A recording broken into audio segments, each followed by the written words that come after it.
Stuck between two giants, how did a tiny island kingdom not only survive, but thrive for over 450 years? This is the incredible story of the Ryukyu Kingdom, a masterclass in diplomacy, trade, and survival.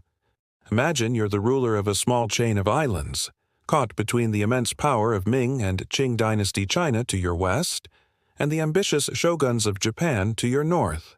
It's a geopolitical tightrope walk, and one wrong move could mean the end of your nation.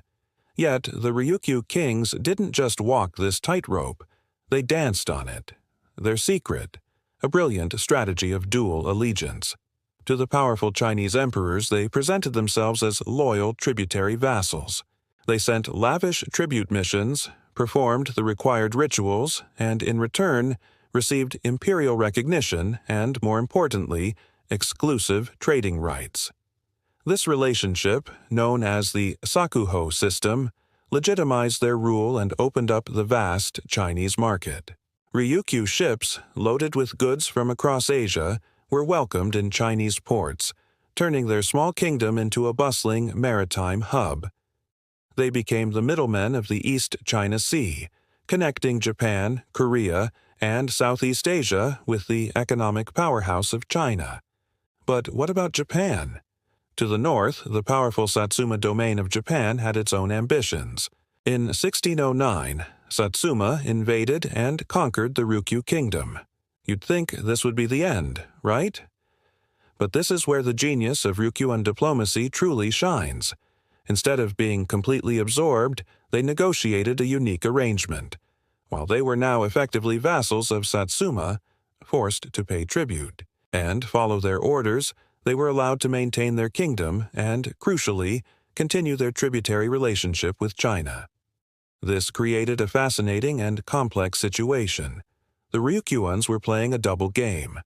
In public, for the Chinese, they were independent rulers. In private, for the Japanese, they were subordinate. They had to hide their subjugation to Satsuma from the Chinese court, because if China found out their loyal vassal was actually controlled by Japan, their lucrative trading privileges would be revoked. And they had to manage the demands of the Satsuma lords without upsetting their delicate balance with China. This balancing act was an art form. Ryukyuan officials became masters of protocol, language, and deception. They maintained separate calendars, one for China and one for Japan. They would meticulously prepare for tribute missions to both nations, ensuring their cultural performances and official documents were perfectly tailored for each audience. It was an incredibly high-stakes performance that lasted for centuries. This strategy allowed them to maintain a degree of autonomy and, most importantly, peace. Their islands, which could have been a constant battlefield, instead became a peaceful center for trade and cultural exchange, blending influences from both China and Japan to create their own unique and vibrant culture. The Ryukyu Kingdom's story is a powerful lesson in how small nations can navigate a world of giants. It wasn't about military might, but about intelligence, adaptability, and a deep understanding of diplomacy. They turned their precarious position into a strategic advantage, proving that sometimes the cleverest way to survive is to play both sides. The kingdom eventually came to an end in 1879 when it was formally annexed by Meiji Japan and became Okinawa Prefecture. But its legacy of resilience and brilliant statecraft endures. I hope you found this slice of history as fascinating as I do.